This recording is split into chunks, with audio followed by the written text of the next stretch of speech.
महाप्रयाग वशिष्ठ सूत जी, आपको नमस्कार है। आप धन्य हैं, शिव भक्तों में श्रेष्ठ हैं। आपके महान गुण वर्णन करने योग्य हैं। अब आप कल्याण में शिव महापुराण के श्रवण की विधि बतलाइए, जिससे सभी श्रोताओं को संपूर्ण उत्तम फल की प्राप्ति हो सके। सूत जी ने कहा, मुनि सोनक, अब मैं तुम्हें संपूर्ण फल की प्राप्ति के लिए शिव पुराण के शरण की विधि बता रहा हूँ। पहले किसी ज्योतिषी को बुलाकर दान मान से संतुष्ट करने, अपने सहयोगी लोगों के साथ बैठकर बिना किसी विघ्न बाधकों के बाधा के कथाओं की समाप्ति होने के उद्देश्य से शुद्ध मुहूर्त का अनुसाधन कराएं और वचन पूर्वक देश में स्थान पर यह संदेश भेजें कि हमारे यहाँ शिव महापुराण की कथा होने वाली है। अपने कल्याणकारी इच्छा रहने वाले लोगों को उसे सुनने के लिए अवश्य पधारना चाहिए। कुछ लोग भगवान श्री हरि की कथाएं बहुत दूर पड़ गए हैं। कितने ही स्त्री शूद्र आदि भगवान शंकर के कथा कीर्तन से वंचित रहते हैं। उन सबको भी सूचना हो जाए, ऐसे प्रबंध करना चाहिए। देश देश में जो भगवान शिव के भक्त हो तथा शिव कथा के कीर्तन और श्रवण के लिए उत्सुक हो, उन सबको आदरपूर्वक बुलवाना चाहिए और आए हुए लोगों का सब प्रकार से आदर सत्कार करना चाहिए। शिव मंदिर में, तीर्थ में, वन प्रांतों में अथवा घर में शिव महापुराण की कथा सुनने के लिए उत्तम स्थान निर्माण करना चाहिए। केले के हर हर महादेव। शिव शंभो शिव शंभो शिव शंभो शिव शंभो शिव शंभो। जय श्री गणेश, जय कार्तिकेय। खंभों से सुशोभित एक ऊंचा कथा मंडप तैयार कराएं। उससे सब और फल, पुष्प आदि तथा सुंदर चंदों वैसे अलंकृत करें और चारों ओर ध्वजा पताका लगाकर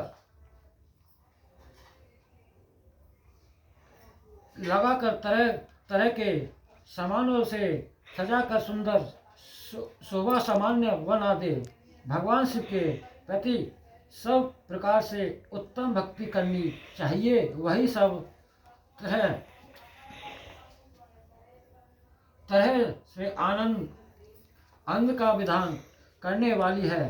परमात्मा भगवान शंकर के लिए दिव्य आसन का निर्माण करना चाहिए तथा कथावाचक के लिए भी एक ऐसा दिव्य आसन बनाना चाहिए जो उनके लिए सुखद हो सके। मुनि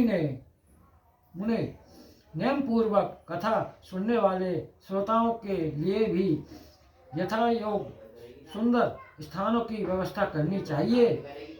अन्य लोगों के लिए साधारण स्थान ही रखने चाहिए,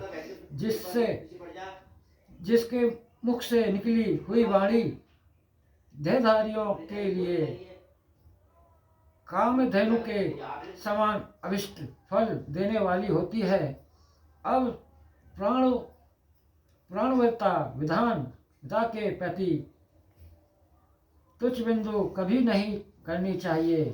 संसार में जन्म तथा गुणों के कारण बहुत से गुरु होते हैं, परंतु उन सब में पुराणों का ज्ञाता विधान ही परम गुरु माना जा गया है। प्राणवेता, पवित्र, दक्ष, शांत, ईर्ष्या पर विजय पाने वाला, साधु और दयालु होना चाहिए। ऐसा प्रवचन कुशल विधान इस पुण्यमी कथाओं को कहे। सूर्योदय से आरंभ करके 3:30 पहर उत्तम बुद्धि वाले विद्वान पुरुषों को श्री महापुराण की कथा स्मृत रीति से वांचनी चाहिए। बंदे काल में 2 घड़ी कथा बंद कर रखनी चाहिए, जिससे कथा कीर्तन अवकाश पाकर लोग मालमूत्र त्याग कर सके। कथा प्रारंभ के दिन 1 दिन पहले व्रत ग्रहण करने के लिए वक्ताओं को छोड़ करना लेना चाहिए। जिन दिनों कथा हो रही हो उन दिनों प्रयत्न पूर्वक प्राप्त काल का सारा नित्यक्रम संक्षेप से ही कर लेना चाहिए। वक्ता के पास उसकी सहायता के लिए एक दूसरा वैसा ही विधान स्थापित करना चाहिए। वह भी सब प्रकार के संयोग निवृत्त करने में समर्थ और लोगों को समझाने में कुशल हो। कथा में आने वाले विधानों की निवृत्ति के लिए गणेश जी का पूजन करके कथा के स्वामी भगवान शिव की तथा विशेष शिव महापुराण की पुस्तक की भक्ति भाव से पूजा करें। तत्पश्चात उत्तम बुद्धि वृद्धि वाला श्रोता तन मन शुद्ध एवं प्रसन्नचित हो आदर पूर्वक श्री महापुराण की कथा सुनने। जो भक्ता और श्रोता अनेक प्रकार के कर्मों से भटक रहे हो, काम आदि 6 विकारों से युक्त हो, स्त्री में आश्रित रहते हो और पाखंडपूर्ण बातें करते हो, वे पुण्य के भागी नहीं होते। जो लौकिक चिंता तथा धन्य ग्रहण एवं पुत्र आदि की चिंताओं को छोड़कर कथा में मन लगाएंगे रहते हैं, उन शुद्ध बुद्धि पुरुषों को उत्तम फल की प्राप्ति होती है। जो श्रोता श्रद्धा और भक्ति से युक्त होते हैं, दूसरे कर्मों में मन नहीं लगाते और मौन पवित्र एवं उद्देश्य शून्य होते हैं, वे ही पुण्य के भागी होते हैं। सूत जी बोले, सोनक जी, अब श्री महापुराण सुनने का व्रत लेने वाले पुरुषों के लिए जो नियम हैं उन्हें भक्ति पूर्वक सुनो। नियम पूर्वक इस श्रेष्ठ कथाओं को सुनने से बिना किसी विघ्न बाधाओं के उत्तम फल की प्राप्ति होती है। जो लोग दीक्षा से रहित हैं उनका ओम नमः शिवाय, ओम नमः शिवाय, ओम नमः शिवाय, ओम नमः शिवाय, ओम नमः शिवाय।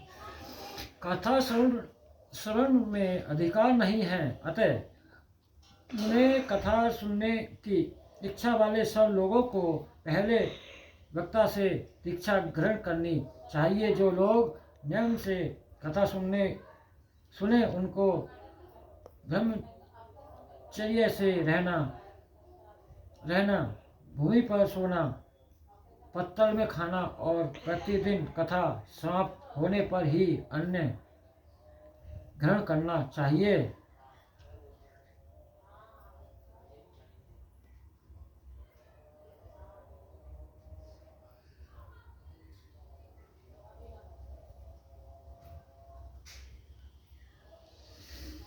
अन्न ग्रहण करना चाहिए जिसमें शक्ति हो वह पुराण की समाप्ति तक उपवास करके शुद्धतापूर्वक भक्ति भाव से उत्तम शिव महापुराण को सुने। इस कथा का व्रत लेने वाले पुरुष को प्रतिदिन एक ही बार हविष्यान्न भोजन करना चाहिए, जिससे प्रकार से कथा श्रवण का नियम सुखपूर्वक समझ सके वैसे ही करना चाहिए। गरिष्ठ अन्य दाल, जला अन्न, सेम, मसूर व भाव दृष्टि तथा वासी अन्न को खाकर कथावती पुरुष कभी कथाओं न सुने। जिसने कथा का व्रत ले रखा हो वह पुरुष प्याज, लहसुन, हींग, गाजर, मादक वस्तु तथा आमिष कहीं जाने वाली वस्तुओं को त्याग दे। कथा का व्रत लेने वाला पुरुष काम, क्रोध आदि 6 विकारों को, ब्राह्मण को की निंदा को तथा पतिव्रता और साधु संतों की निंदा को भी त्याग दे। कथावती पुरुष प्रतिदिन सत्य, सोच, दया, मौन, सरलता, विनय तथा हृदय उदारता इन सब गुणों को सदा अपनाए रहते स्वतः निश्चय काम हो या सकाम वह नियम पूर्वक कथा सुने। सकाम पुरुष अपनी अभिष्ट कामनाओं को प्राप्त करता है और निष्काम पुरुष मोक्ष पा लेता है। दरिद्र, का रोगी, पापी, भाग्यहीन तथा संतान रहित पुरुष भी इस उत्तम कथाओं को सुने। काकबंधक आदि जो 7 प्रकार की दुष्ट स्त्रियां हैं वे तथा जिसका गर्भ गिर जाता हो वह इन सभी को शिव महापुराण की उत्तम कथा सुननी चाहिए। मनु स्त्री हो या पुरुष सबको यत्नपूर्वक विधान से शिव महापुराण की उत्तम कथा सुननी चाहिए। वैसे इस यज्ञ शिव महापुराण की कथा के पाठ्य श्रवण संबंधी यज्ञोपरांत यज्ञोत्सव की समाप्ति होने पर श्रोताओं को भक्ति एवं प्रयत्न पूर्वक भगवान शिव की पूजा की भांति पुराण पुस्तक की भी पूजा करनी चाहिए।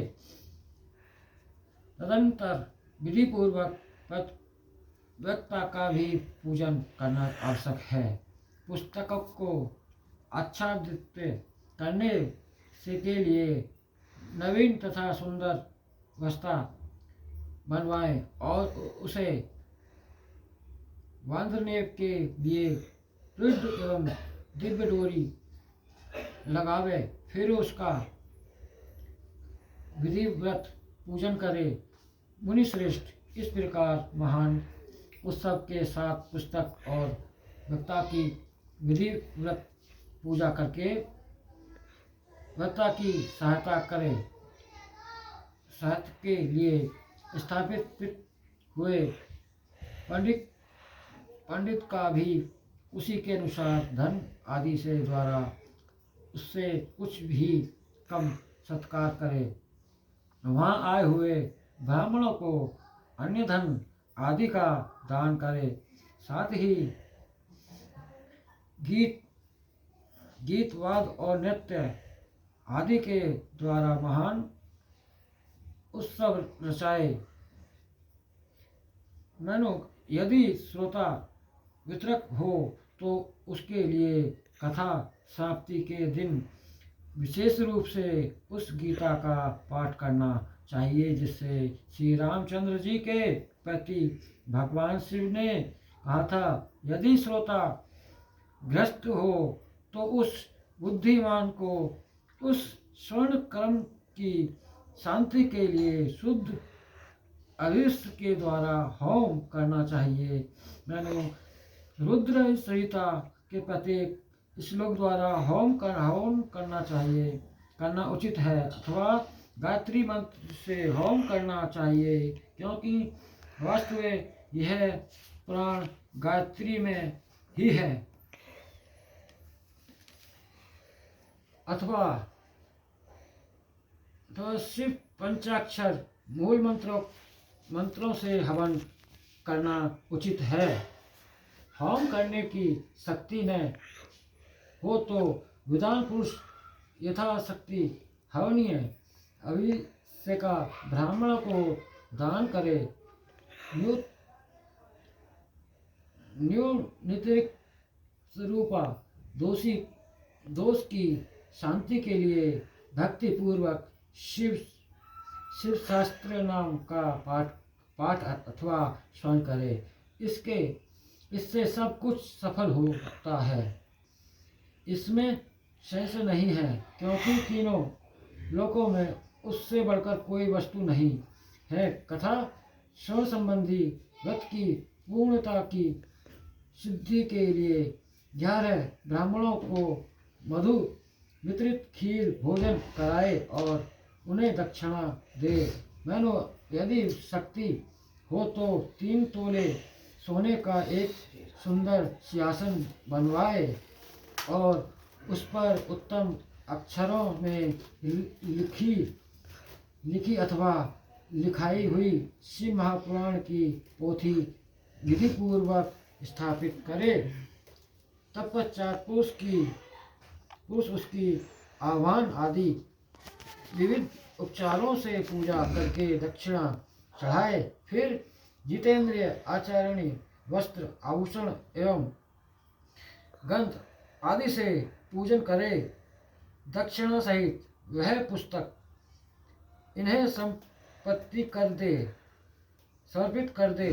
उत्तम बुद्धि वाला श्रोता इस प्रकार भगवान शिव के संतोष के लिए पुस्तक का दान करे। सोनक इस प्रकार पुराण के इस दान के प्रभाव से भगवान शिव का अनुग्रह पाकर पुरुष भव बंधन से मुक्त हो जाता है। इस तरह विधि विधान का पालन करने पर श्री संपन्न शिव महापुराण संपूर्ण फल को देने वाला तथा भोग और मोक्ष दाता होता है। मैंने शिव महापुराण का वह सारा महत्व जो संपूर्ण अभिष्ट को देने वाला है, मैंने तुम्हें कहा सुनाया। अब और क्या सुनाना चाहिए हो। श्रीमान शिव महापुराण समस्त पुराणों के भाल का तिलक माना गया है।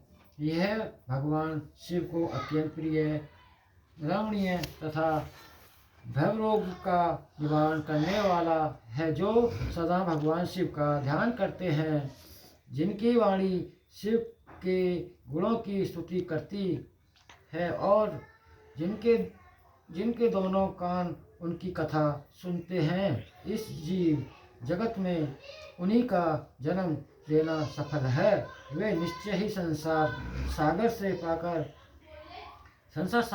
से पार हो जाते हैं। विभिन्न प्रकार के समस्त गुण जिनके सच्चिदानंद में स्वरूप का कभी स्पर्श नहीं करते, जो अपनी महिमा से जागृत के बाहर और भीतर भासमान और तथा जो मन के बाहर और भीतर वाणी एवं मनोव्यक्ति स्वरूप में प्रकाशित होती हैं, उन अत्यंत आनंद में घर धन स्वरूप परम शिव की शरण में लेते हैं।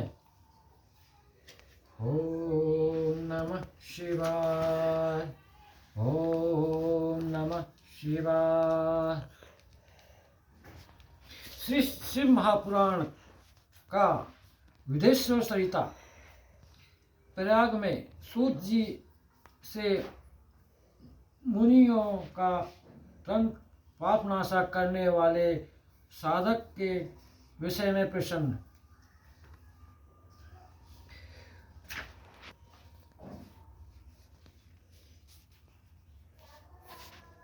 जो आदि और अंत में तथा मध्य में भी नित्य मंगलमय है, जिसकी समानता अथवा तुलना कहीं भी नहीं है, जो आत्मा के स्वरूप को प्रकाशित करने वाले देवता परमात्मा है, जिनके 5 मुख हैं और जो खेल ही खेल में अन्याय अनायास जगत की रचना, पालन और संहार तथा अनुग्रह एवं त्रो भाव रूप 5 प्रबल प्रबल कर्म करते रहते हैं।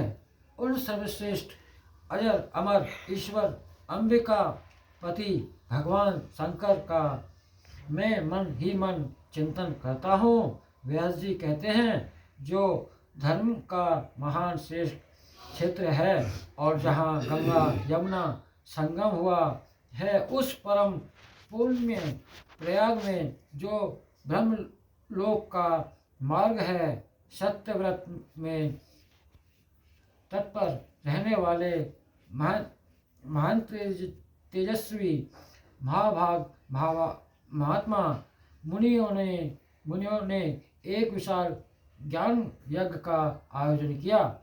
उस ज्ञान यज्ञ का समाचार सुनकर पौराणिक शिरोमणि वासिष्ठ महामुनि सूत जी वहाँ मुनियों का दर्शन करने के लिए आए। सूत जी को आते देख वे सब मुनि उस समय हर्ष से खिल उठे और अत्यंत प्रसन्नचित होने उनका विधिवत स्वागत सत्कार किया। तत्पश्चात उन प्रसन्न महात्माओं ने उनकी विधिवत स्तुति करके विनयपूर्वक हाथ जोड़कर उनसे इस प्रकार कहा। सर्वज्ञ विधान रोमहर्ष जी, आपका भाग्य बड़ा भारी है। इससे आपने व्यास जी के मुख से अपनी प्रसन्नता के लिए ही संपूर्ण पुराण विधि प्राप्त की। इसलिए आप आश्चर्य स्वरूप कथाओं के भंडार हैं। ठीक उसी तरह जैसे रत्नाकर समुद्र बड़े बड़े सारभूत रत्नों का सागर है,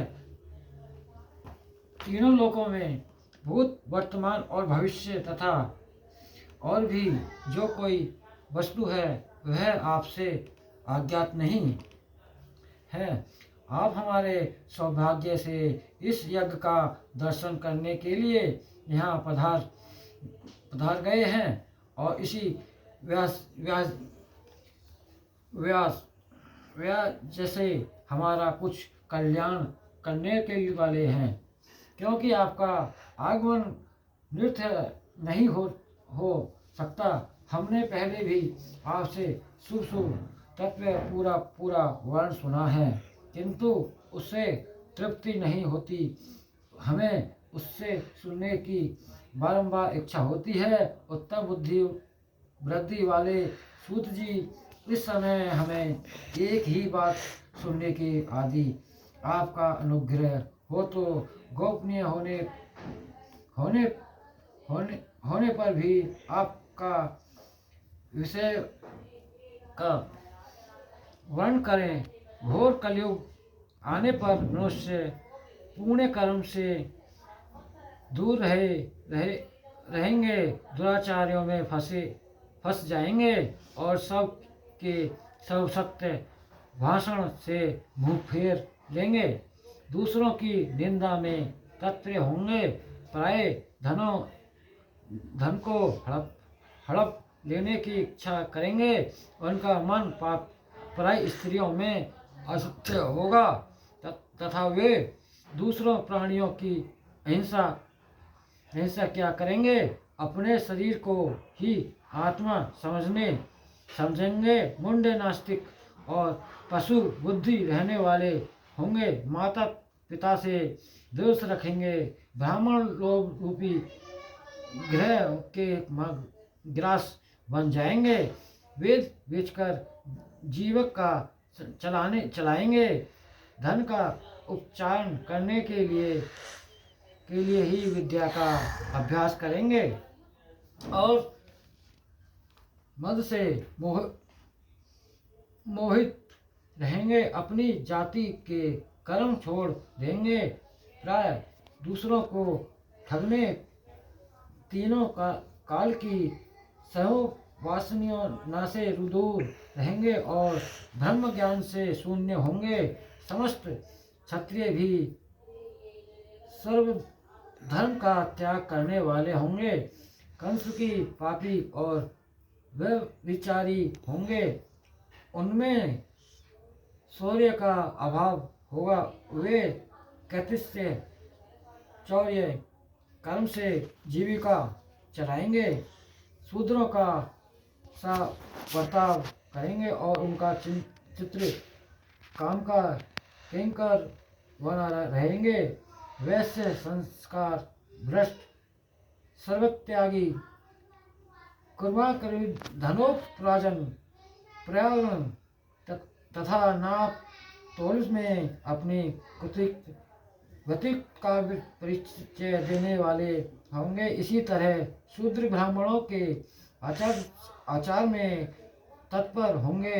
उनकी आकृति उज्ज्वल होगी अर्थात वे अपना कर्म धर्म छोड़कर उज्ज्वल वेशभूषण से विश्रुति को हो। व्यर्थ घूमने में स्वास्थ्य ही अपने धर्म का त्याग करने वाले होंगे। उनके विचार धर्म के प्रतिकूल होंगे। वे कुटिल और दुर्जनिक होंगे। यदि धनी हुए तो कुकर्म में लग जाएंगे। विधि दान हुआ तो वाद विवाद करने वाले होंगे। अपने को कुलीन मानकर चारों वर्णों के साथ वैवाहिक संबंध स्थापित करेंगे। समस्त वर्णों को अपने संपर्क भ्रष्ट करेंगे। वे लोग अपनी अधिकार सीमाएं बाहर जाकर द्रोजित सत्य कर्मों का अनुष्ठान करने वाले होंगे। कलयुग की स्त्रियां प्राय सदाचार से भ्रष्ट और पति का अपमान करने वाली होंगी। सास ससुरों द्रोह करेंगी।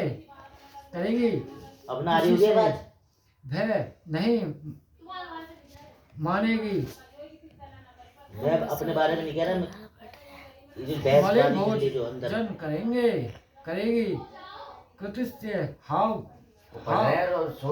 में तत्व होंगे। उनका शील स्वभाव दोनों की बुरा होगा और वे अपने पति की सेवा से सदा ही विमुख रहेंगी।